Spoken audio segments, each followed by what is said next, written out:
한동훈 대표는 거짓말할 시간에 해병대원 특검법부터 발의하십시오. 국민의힘 전당대회 과정에서 해병대원 특검을 해야 한다더니 전당대회가 끝난 지 열흘이 다 되었는데 특검법을 발의했다는 소식은 들리지 않습니다.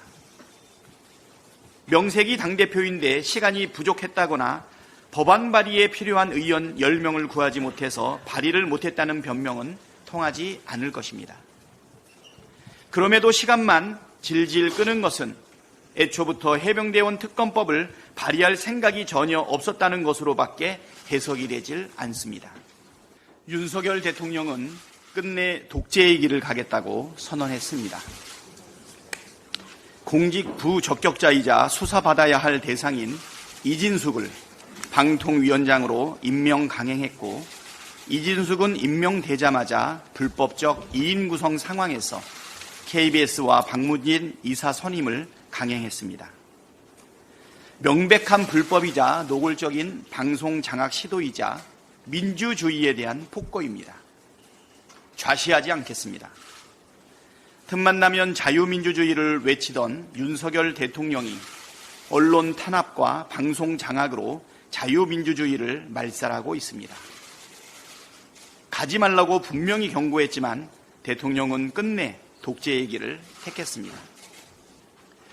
그렇게 자신이 추앙하는 역대 독재 정권의 전철을 따라 몰락의 길로 가게 될 것이라는 점을 다시 한번 분명히 경고합니다.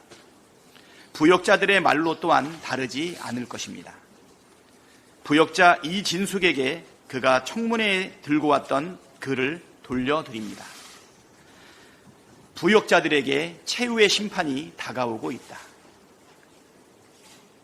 심각한 안보 참사를 대하는 집권여당 당대표의 태도가 매우 한심합니다. 정보사 기밀 유출 사건에 대해 한동훈 국민의힘 대표가 민주당이 간첩죄 개정을 반대해서 처벌이 어렵다는 취지의 주장을 했습니다. 터무니없는 거짓말과 본질을 흐리는 남 탓에 참 황당합니다. 간첩죄가 개정이 안 되어서 기밀이 유출됐습니까?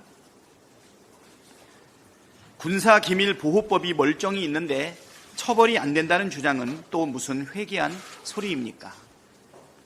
군 정보부대의 근간을 흔드는 중대 사안이 발생한 책임을 덮으려고 야당 탓하려는 것 같은데, 그런 말장난에 속아 넘어갈 국민이 있다고 믿는다면 국민을 무시하는 처사입니다.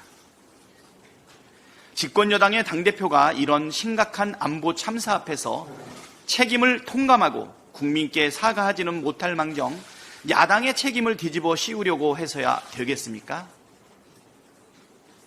한동훈 대표가 안보를 진심으로 걱정하고 있다면 군사 기밀을 유출한 전력이 있는 인사가 대통령실에서 일하고 있는 것부터 반대해야 옳지 않겠습니까? 야당 탓한다고 해서 윤석열 정부의 안보 무능이 감춰지지도 않습니다. 대통령실 도감청으로 대화 내용이 통째로 미국에 넘어갔던 게 얼마 되지도 않았습니다. 그 심각한 안보 참사에 대해서도 유야무야 넘어가고 군사기밀 유출범이 국가 안보를 버젓이 관장하고 있는데 어떻게 군의 안보의식과 기강이 해이해지지 않을 수 있겠습니까? 한동훈 대표는 허위사실을 주장한 데 대해 국민께 사과하고 심각한 기강 해이와 안보 무능에 대해 진지한 성찰과 대책 마련에 나서기를 바랍니다. 한동훈 대표는 거짓말할 시간에 해병대원 특검법부터 발의하십시오. 국민의힘 전당대회 과정에서 해병대원 특검을 해야 한다더니 전당대회가 끝난 지 열흘이 다 되었는데 특검법을 발의했다는 소식은 들리지 않습니다.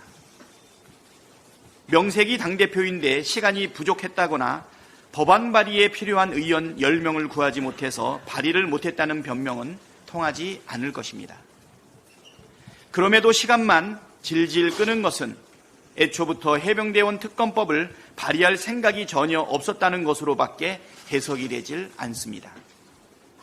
어떤 법안을 생각하는지 먼저 법안을 내놓아야 설득을 하든 토론을 하든 가능하지 않겠습니까? 자신의 말에 진정성이 조금이라도 있다면 당장 오늘이라도 한동훈 대표가 생각하는 해병대원 특검법을 발의하시기 바랍니다. 계속 발의를 하지 않고 뭉갠다면 국민은 한동훈 대표를 거짓말장이라고 생각할 것입니다. 민주당은 조만간 더 강화된 세 번째 특검 법안을 다시 발의해서 추진하겠습니다. 한동훈 대표가 해병대원 특검 필요성에 대해 인정하고 있으니 국민의힘이 별도 특검 법안을 내지 않는다면 민주당 안에 동의한다는 뜻으로 알겠습니다.